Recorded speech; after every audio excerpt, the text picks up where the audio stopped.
Bismillahirrahmanirrahim. Assalamu alaikum students. I hope you must be fine and improving your learning skills by watching your online video lectures. Students, our today's topic is components of human food.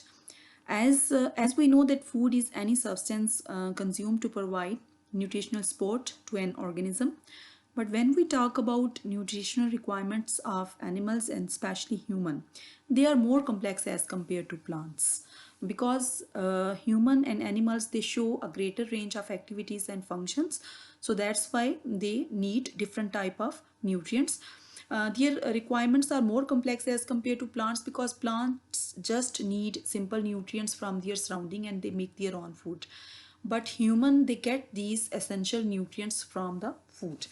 So different food provides different types and amounts of key nutrients, and these main key nutrients they are divided into following groups, like carbohydrate provide energy.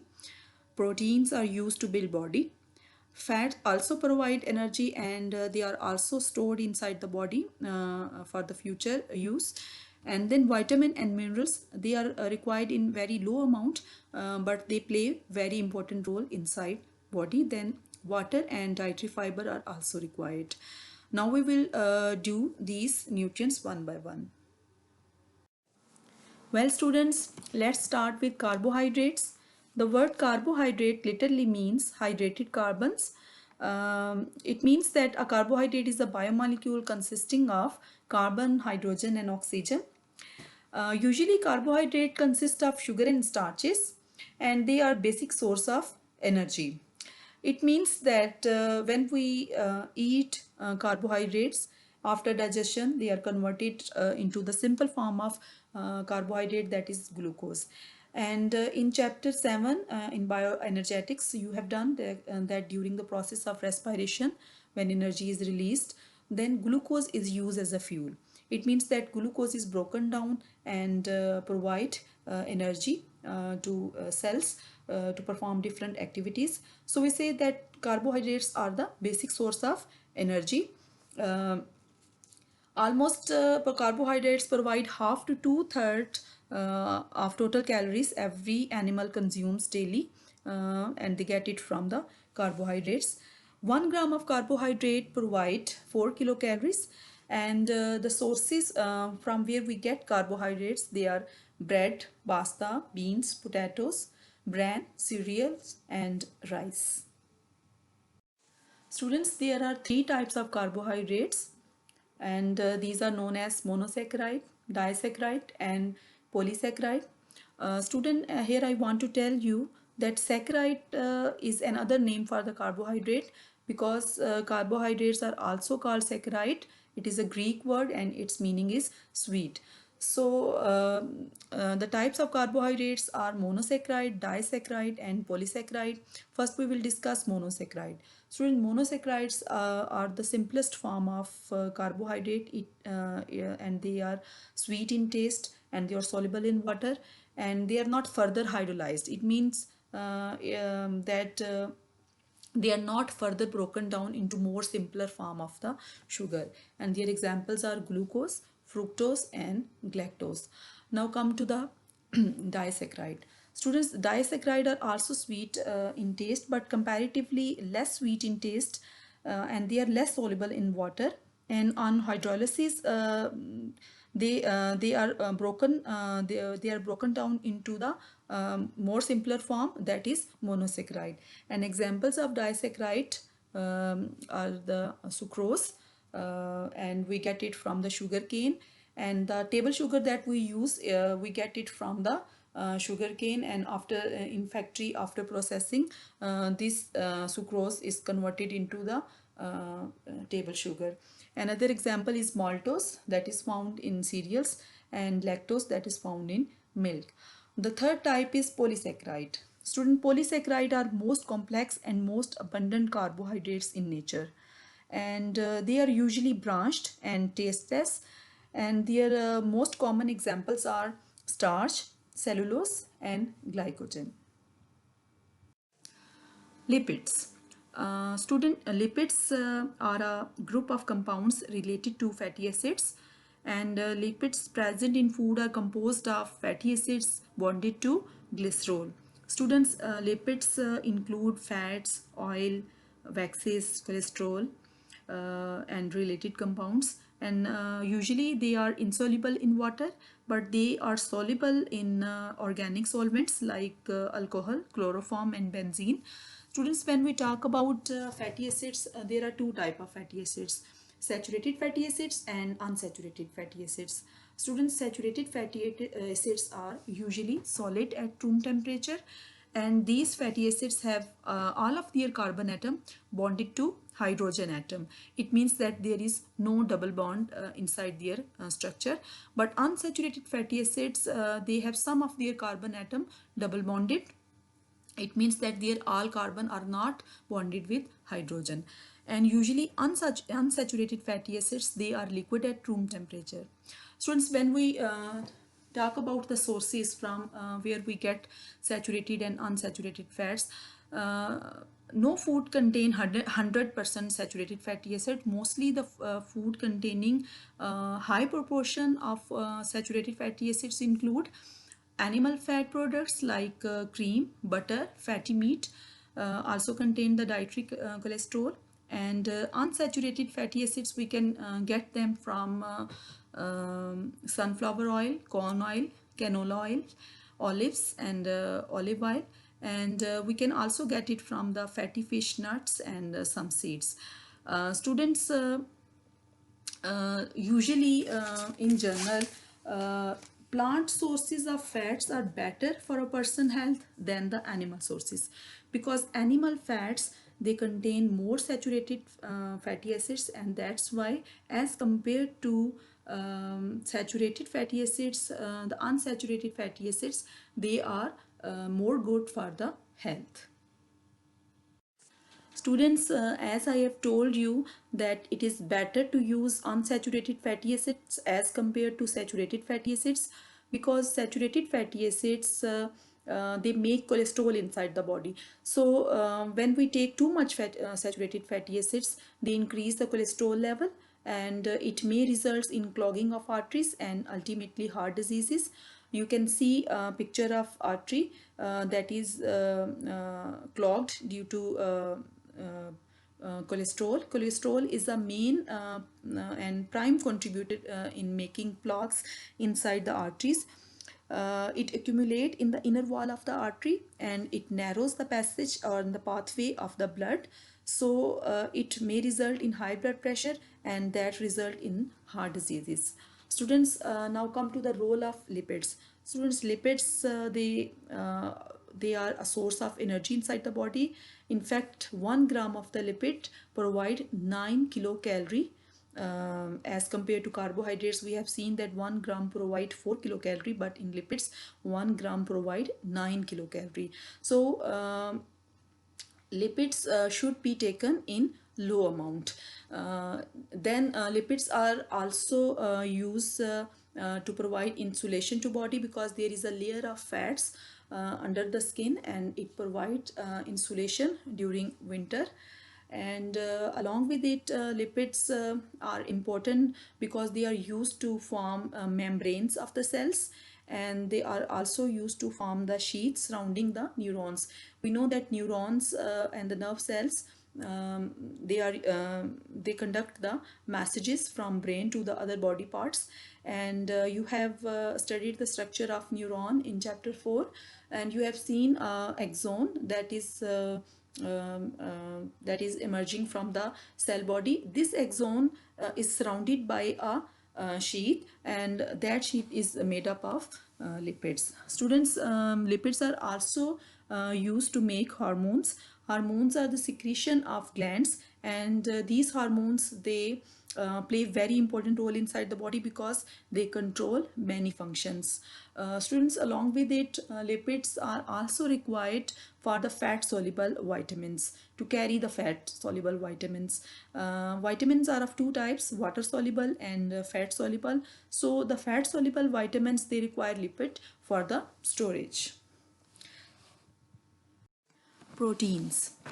Students, proteins are most abundant organic compound because proteins are building units of body, and they are made up of amino acids.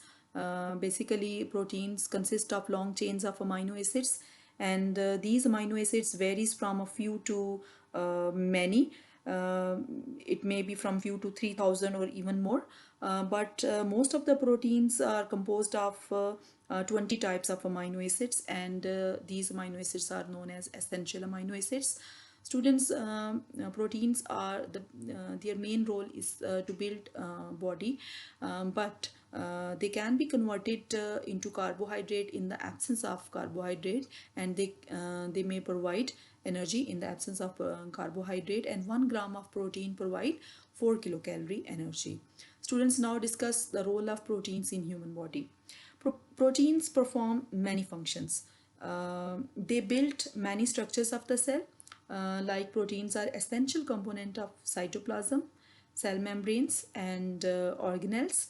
Uh, you have studied the structure of cell membrane fluid mosaic model, and you know that membranes consist of lipid bilayer in which proteins are embedded.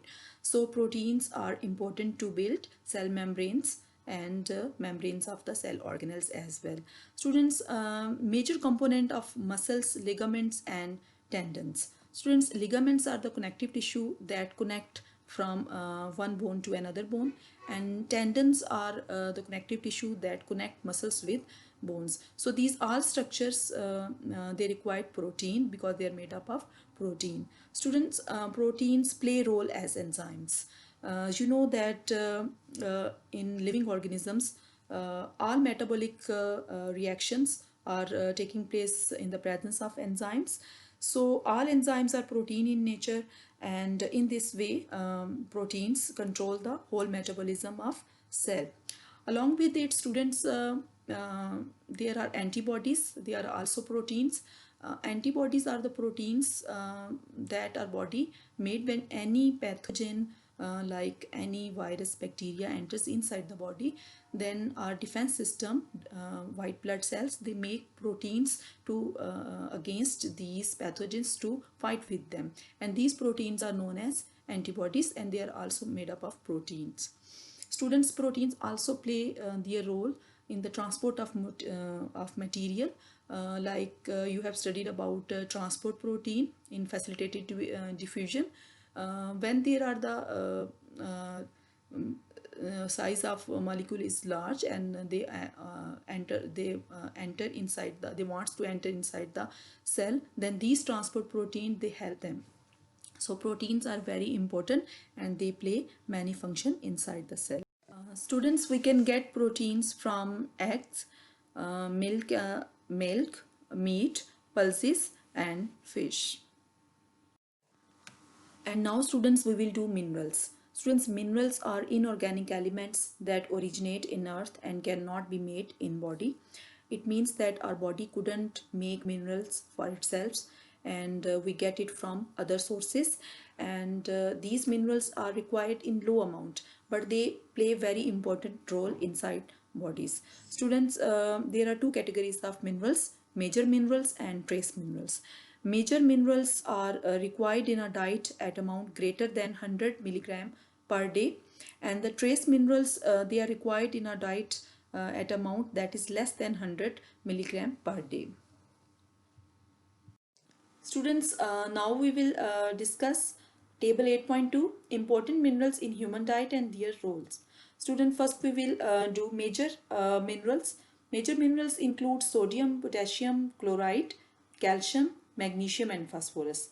Student, sodium, it helps in fluid balance inside body, that it maintains the fluid of the body. It means that it maintains the water level inside the cell. It helps to maintain the water level.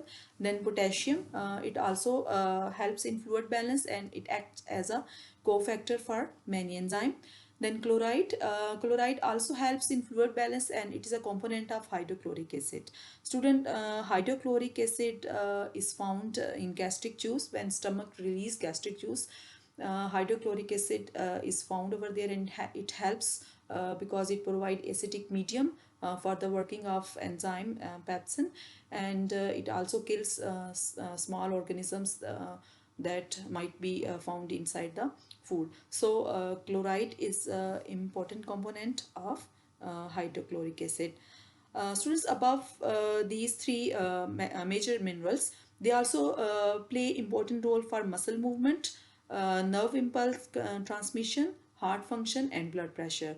Students, you have done active transport in chapter 4, and you have studied that proteins that act like sodium potassium pump, and these sodium and potassium are electrolytes that help in the transmission of nerve impulses.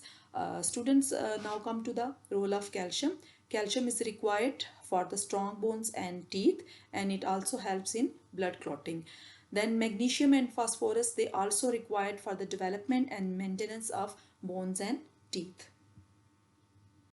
Students, now we will do trace minerals and their role inside human body. Trace mineral include iron, zinc, copper, chromium, and fluoride. Student, iron is very important because it helps in oxygen transport. We know that oxygen is transported by blood, and there are red blood cells.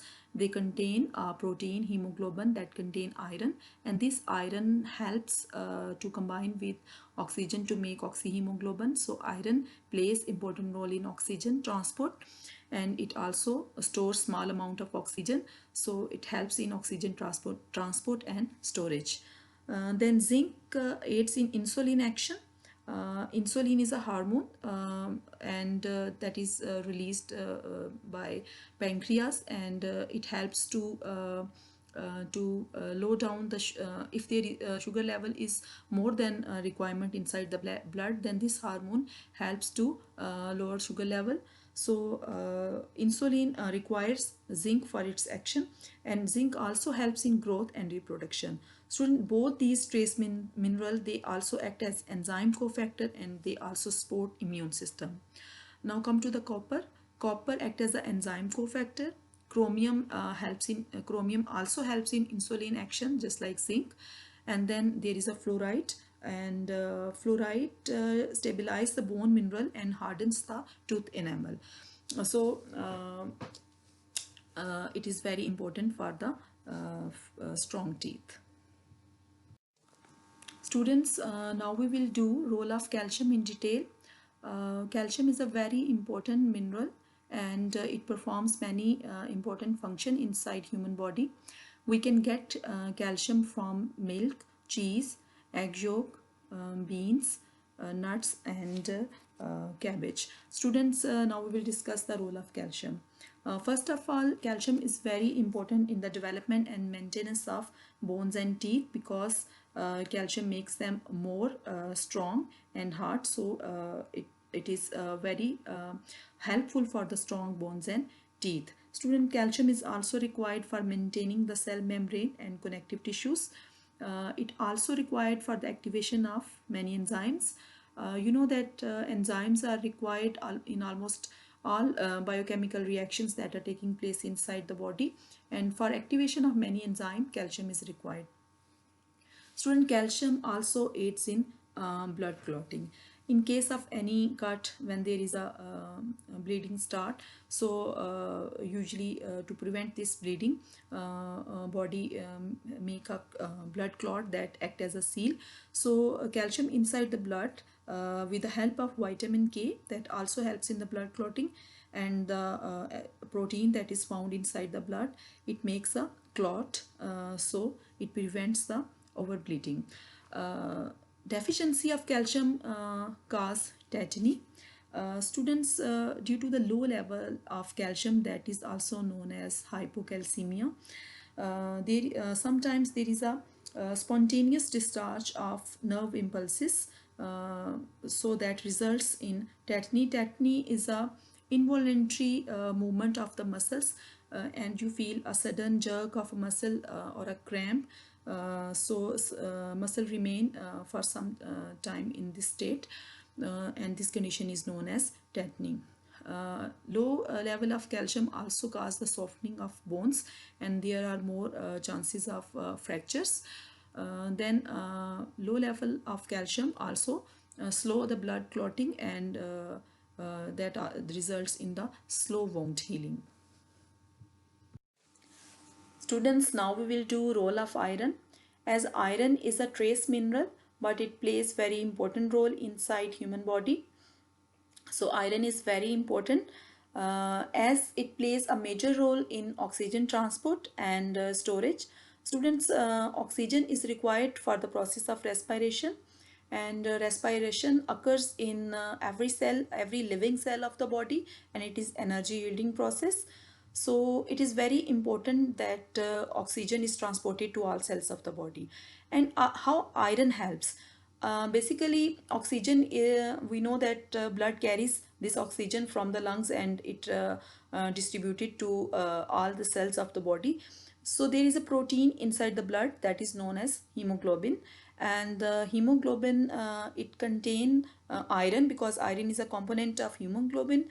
And when their gaseous exchange occurs at the surface of the alveoli, between the air that is found inside the alveoli and the blood that is found inside the capillaries that surrounded the alveoli.